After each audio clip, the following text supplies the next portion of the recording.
Hello बच्चों, अगला हमारा टॉपिक पढ़ते हैं हम विद्युतदर्शी।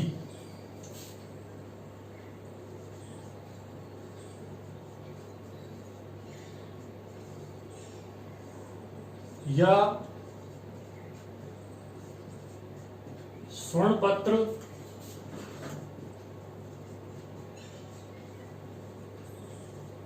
विद्युतदर्शी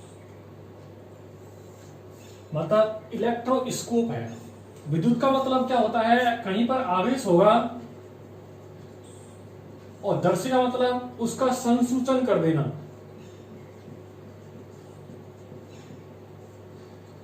तो ऐसी एक अत्यधिक संवेदी युक्ति होती है जिसके द्वारा किसी वस्तु पर आवेश की जो उपस्थिति है उसकी प्रकृति के बारे में पता चल जाता है कि वह आवेश या तो ऋणावेश है या धन आवेश है। तो ऐसी युक्ति क्या कहलाती है? विद्युतदर्शी। Golden leaf electroscope is a sensitive device या sensitive device which indicate that the charge is positive or negative present on any types of object, any types of body। वो आपको रिकॉल कर देगा कि ये इस वस्तु पर जो छड़ पर चार्ज है, ये इस बार पर चार्ज है, वो आपके पास पॉजिटिव है या नेगेटिव है। वो क्या कहलाता है? विद्युतदर्शी या स्वर्णपथ। इसे स्वर्णपथ विद्युतदर्शी क्यों कहते हैं, अभी मैं डायग्राम बताऊंगा आपको। इसके अंदर सोने की दो पत्तियां लगी होती है जिसके गोल्डन लीफ फॉइल भी बोलते हैं उन्हें। देखिए इसकी स्कीमेटिक डायग्राम क्या होता है, सिस्टमेटिक जो फिगर है इसका क्या है कि हमारे पास में एक कांच का जार होता है।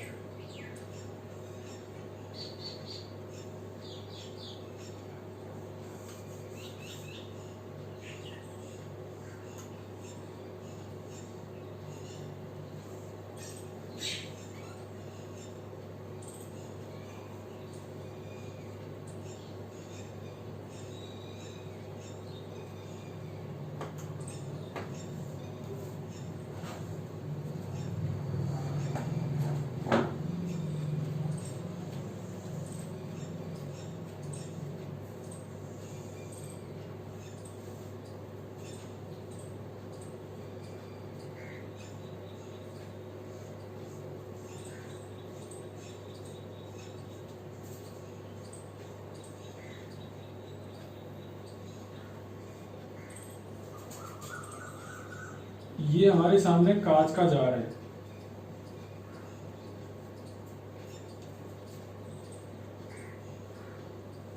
ओके, ये क्या है? बेस है, इसका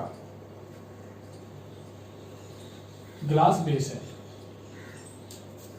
इसमें एक ऊर्ध्वाधर छड़ होती है इस तरह से।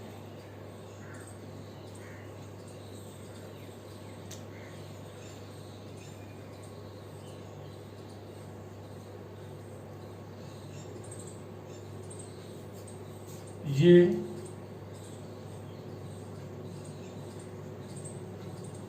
ऊर्ध्वाधर छड़ है।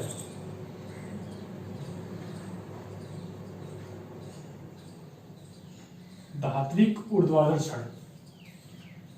ये क्या है?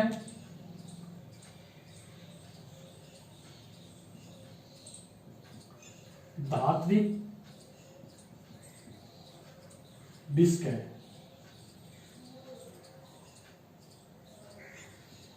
ये क्या है? कॉर्क है।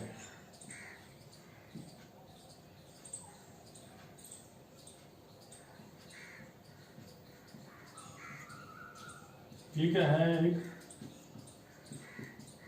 आवेशित छड़ है। ओके, इस पर क्या होता है? एक बोतल का बेस होता है इस तरह से।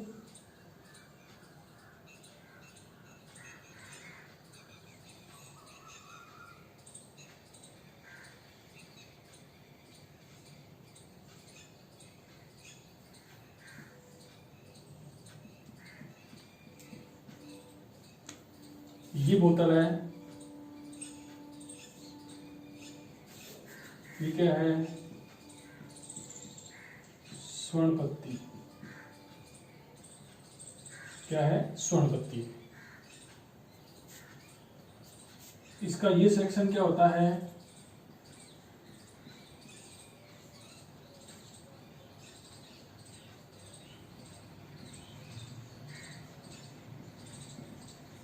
अर्थिंग होता है। ये विद्युतदर्शी की बनावट है।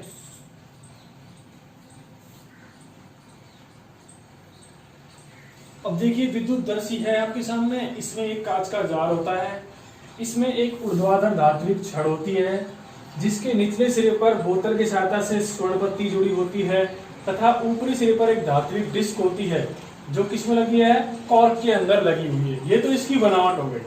सीधी सी बात है, बनावट पढ़ेंगे और इसकी कार्यविधि।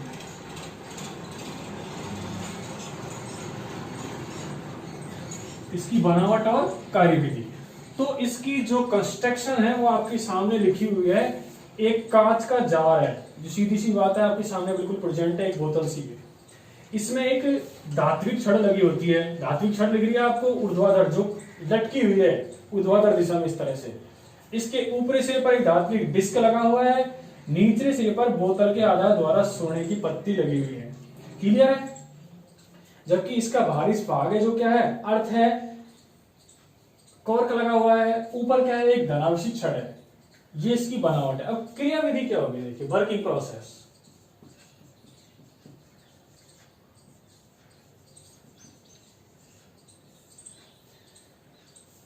हमने धात्विक छड़ को इस पर टच करा दिया, किस पर, आवेशित छड़ से। देखना समझना, आवेशित छड़ से इसे टच करा दिया तो ये क्या हो गया, कांटेक्ट चार्ज आ गया। जब इस पर आवेश कैसा है, धनावेश है, यदि तो ये चार्ज पूरी छड़ पर फैल जाएगा।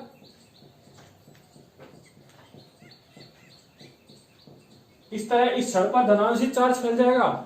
यदि इस धनावेशित चार्ज के आने के बाद यदि ये स्वर्ण पत्तियां फैल रही है तो इसका मतलब क्या है कि यहां पर जो आवेश है ये दोनों एक दूसरे को प्रतिकर्षित कर रही है। प्रतिकर्षित करने के कारण फैल रही है। सपोज करिए यदि ये एक दूसरे के पास आती है इस तरह, तो हम कह सकते हैं कि आवेश क्या है, विपरीत प्रकृति का है। किसके अंदर, किसी वस्तु पर। यदि धात्विक डिस्क पर आवेश मान लीजिए हमने धनावेशी छड़ ले ली है हाथ में और इसको ऊपर टच करा दिया, तो इस पर जो आने वाले जो आवेश है वो इस पत्ती को फैला देगा। कब, जब इस पर भी प्लस आवेश होगा तो हम कह सकते हैं कि आवेश समान है, अर्थात धात्विक छड़ पर भी कैसा आवेश है, प्लस आवेश है। यदि धात्विक छड़ पर हम नेगेटिव चार्ज मानते हैं तो क्या होगा, ये पत्तियां सिकुड़ जाएंगी क्योंकि आवेश कैसा हो जाएगा, विपरीत प्रकृति का। तो हमने क्या बोला, यही तो बोला है कि विद्युतदर्शी क्या होती है, एक अत्यंत संवेदी युक्ति होती है जिसकी सहायता से किसी भी वस्तु पर उपस्थित आवेश का संसूचन किया जाता है। उसे विद्युतदर्शी कहते हैं या गोल्डन इलेक्ट्रोलीफ इलेक्ट्रोस्कोप कहते हैं, क्योंकि इसमें स्वर्ण पत्तियां लगी होती है, इसलिए इसे स्वर्ण पत्र विद्युतदर्शी भी कहते हैं। बिल्कुल सिंपल है डायग्राम और इसकी बनावट और इसकी क्रियाविधि। ओके, इस प्रकार हमारा ये टॉपिक कंप्लीट होता है। इस प्रकार हमारा ये टॉपिक कंप्लीट होता है। कौन सा, विद्युतदर्शी। Okay, thank you.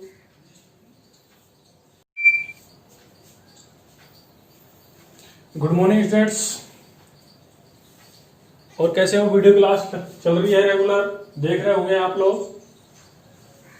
अब हमारे लास्ट फाइनल टॉपिक आने वाले लगभग इस चैप्टर के विद्युत क्षेत्र के। जैसे हमने परावैद्युतांक छोड़ दिया था तो आज हम परावैद्युतांक पढ़ लेते हैं। तो देखो परावैद्युतांक क्या होता है, आपने कूलम का नियम पढ़ लिया है।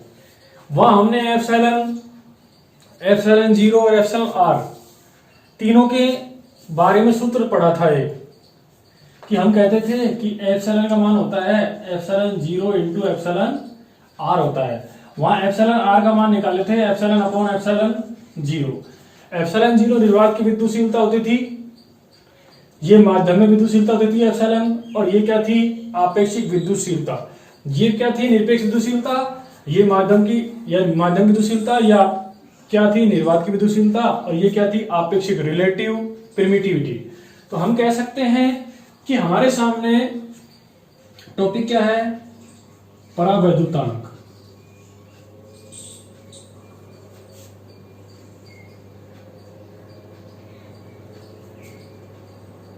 इसे लिखते हैं एप्सिलॉन r से। इसकी परिभाषा होती क्या है कि दो आवेशों के जो निर्वात में होता है और एक होता है माध्यम में, उन दोनों का जो अनुपात होता है क्या, किसका, बल का, वो क्या कहलाता है हमारे सामने परावैद्युतांक कहलाता है। यदि किन्हीं दो आवेशों के मध्य जो निर्वात में बल लग रहा है उसका माध्यम के बल के साथ जो अनुपात होता है उसे ही क्या कहते हैं हम, माध्यम की या परावैद्युतांक कहते हैं, परावैद्युतांक एप्सिलॉन आर कहते हैं। कैसे इसको डिस्क्राइब कैसे करना है, बेसिकली वही बात है कि जैसे हमने आवेश लिए थे कौन से, Q1 और Q2, यहां ले लिए इस तरह से, इनके मध्य क्या था, निर्वात, वैक्यूम। यदि हमने कहा था इनके मध्य यदि कोई माध्यम भर देते हैं इस तरह से,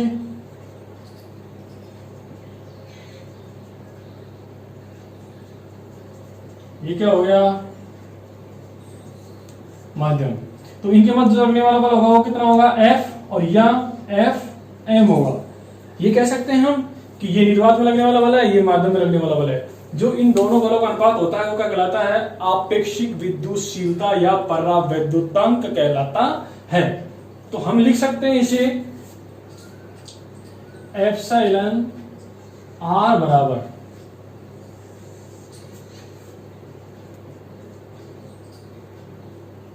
दो आवेशों के मध्य हवा या निर्वात में बल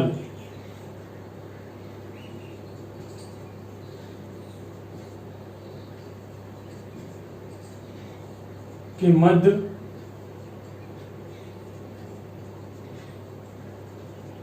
माध्यम में बल,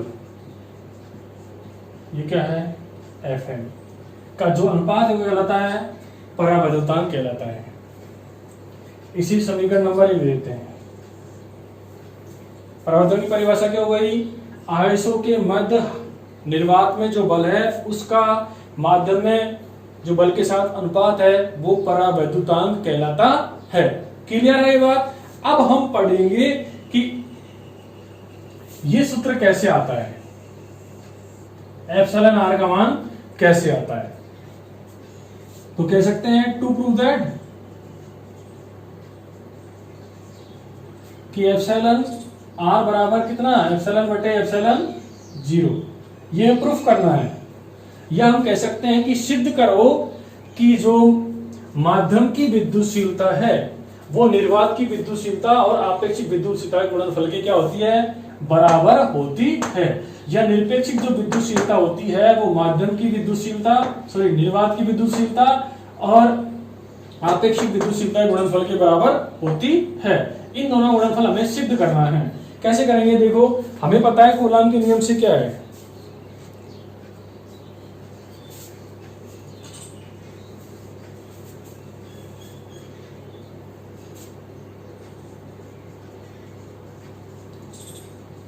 we know that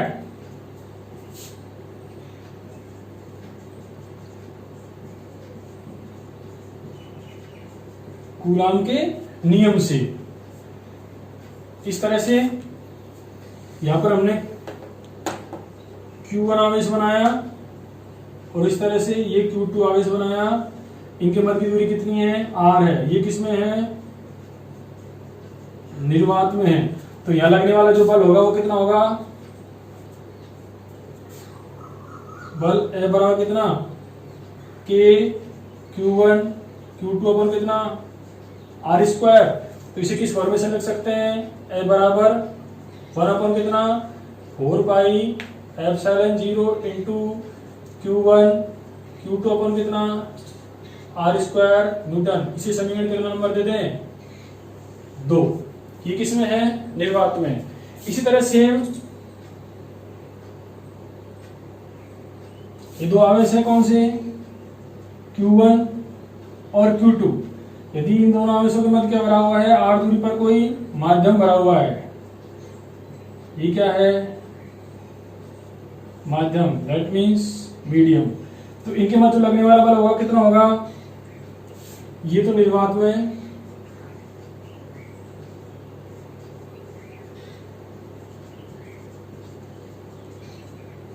आवेशों के मध्य लगने वाला कूलाम्ब बल। अब यहां क्या होगा, माध्यम में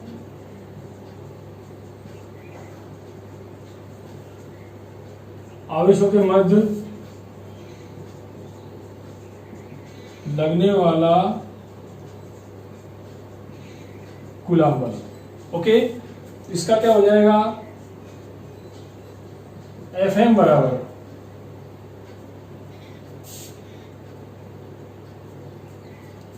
Fm बराबर K1 K Q1 Q2 upon R square. तो Fm बराबर 1 अपॉन कितना 4 पाई एप्सिलॉन 0 कीजिए, क्या होगा, एप्सिलॉन आ जाएगा इंटू Q1 Q2 अपॉन कितना R स्क्वायर। क्लियर है, इसी समीकरण नंबर कितना दे देंगे 3। अब हम समीकरण 2 और 3 के मान समीकरण 1 में पुट कर देंगे। समीकरण 1 में पुट कर देते हैं, उधर से मैं रफ कर देता हूं।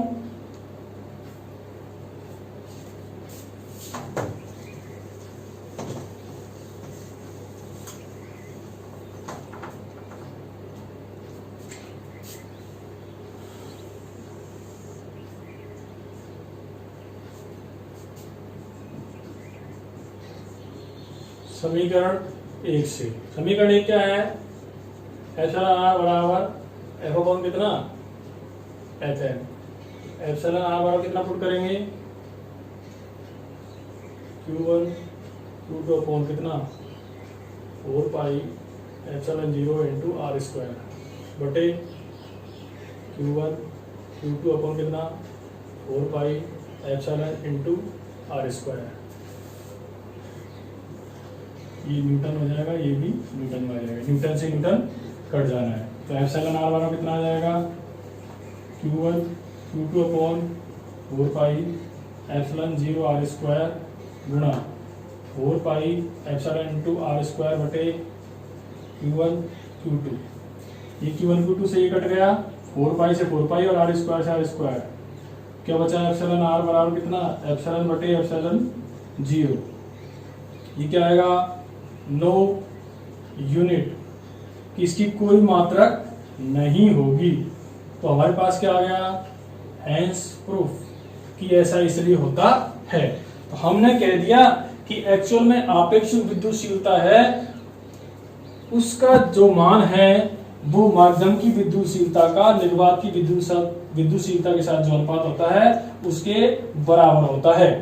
तो हम इस क्वेश्चन को कैसे भी चेंज कर सकते हैं, या इसे इस तरह लिख सकते हैं, टू प्रूव दैट, क्या लिखेंगे ओब्लिक करके कि एप्सिलॉन बराबर कितना लिख सकते हैं, एप्सिलॉन आर इंटू एप्सिलॉन 0, कि ऐसा प्रूफ कर सकते हैं। तो ऐसा प्रूफ भी हो जाएगा, लीजिए एप्सिलॉन बराबर कितना एप्सिलॉन आर इंटू एप्सिलॉन 0, ये हो गया। बात ये भी वही है, या तो ऐसा कर लो या ऐसा कर लो।